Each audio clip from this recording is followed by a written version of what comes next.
so I apologise about any background noise you might be able to hear right now, but yeah, I can't really do anything about that because it's the daytime.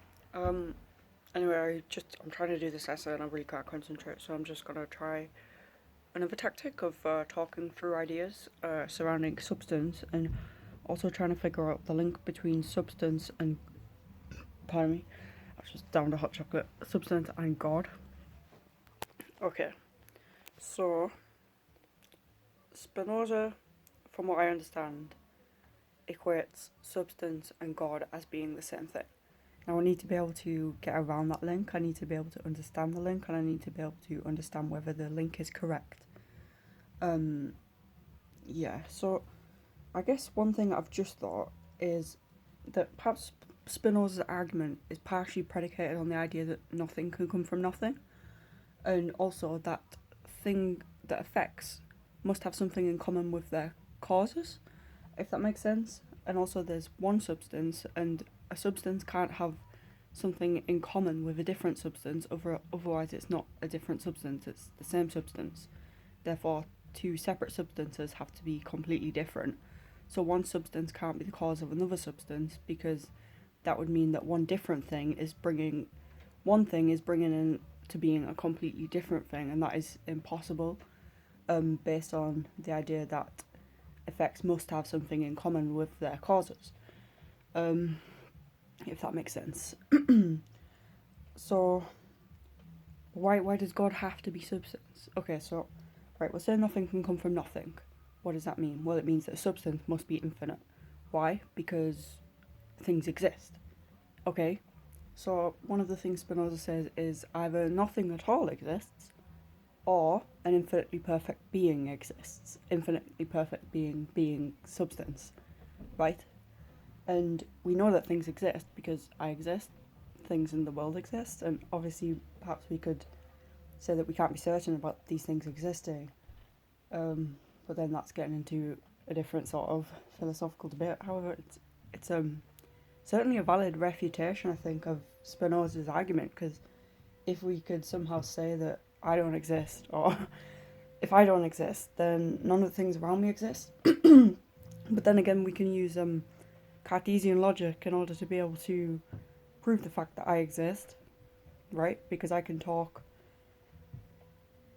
because I am conscious, okay? And I can talk as if there is an I. Wait, let me just try to verbalize this properly. Right, so in order for me to doubt my existence, there first has to be a me. So if I was to doubt myself, that would cause a contradiction, because I would be doubting the existence of myself, right? So I exist. Okay, we don't know whether anything else exists, but I know that I am a substance in some ways, or somehow part of substance. And then we could also say, well, I must have a cause. Okay, so then I could say, well, my parents exist, and my parents must have a cause. Their parents exist, and there must be a world around my parents and me and their parents in order to allow them to exist, because we don't just rely on parents to exist, but we also rely on food and water and shelter. Therefore, those things exist. In order for those things to exist, nature has to exist. Okay, so we can derive the substances from nature and, I guess, use them to our own benefit. So, I guess we can make the argument that the world does exist, both based on rationalism and empiricism. So substance exists, right?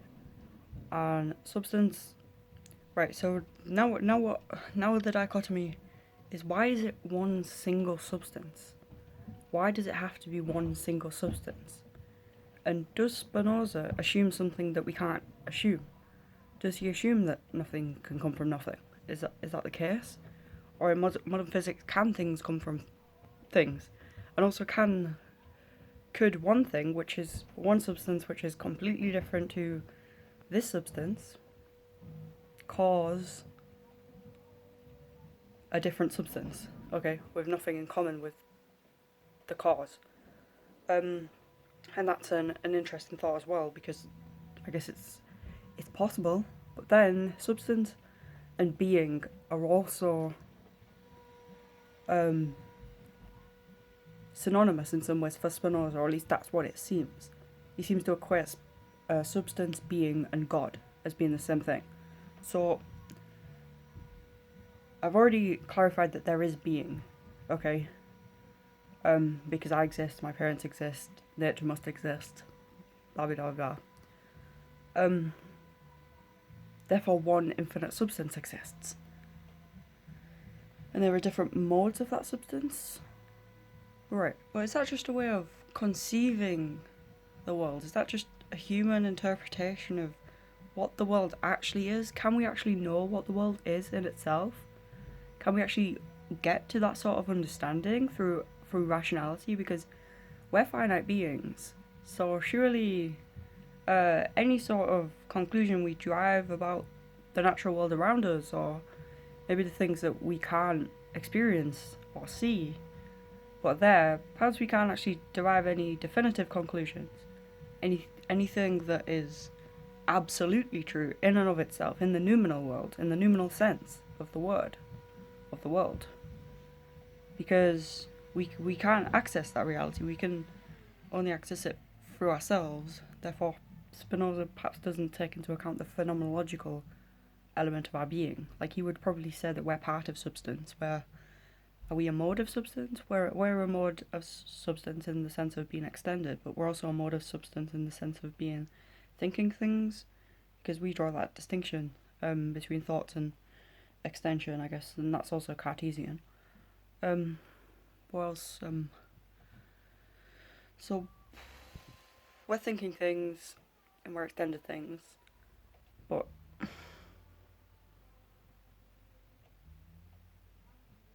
we don't seem to be the same as other extended things.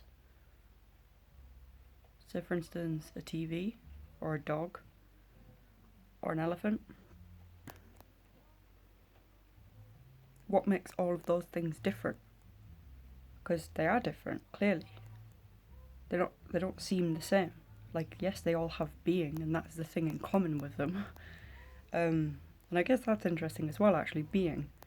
So, being equated to substance. Substance is necessarily infinite. Substance. He also says something like it is part of the essence of substance for it to exist. Its essence is existence, or existence is part of its essence, and that is what being is.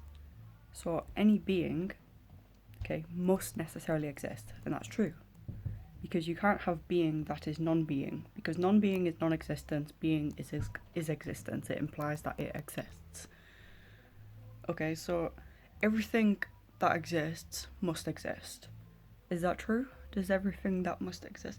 See, this is where my problem is, right? Because substance, I can understand substance, right, based on the different modes and attributes of substance I perceive around me. Okay, I can understand that those things exist, but it's hard to think about those things necessarily existing. Those things having to exist, right?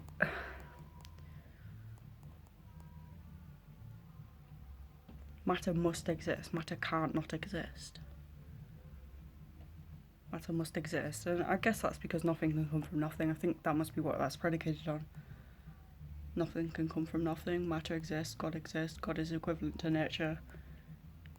There is either nothing at all that exists, or there is one infinite being which exists.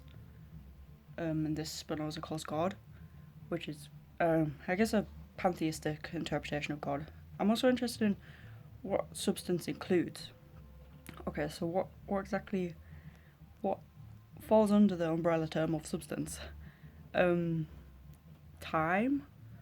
Right, because we think of time, and this is something that's very hard to conceptualize, right? Because we can only conceptualize time from our phenomenological perspective, from the present moment.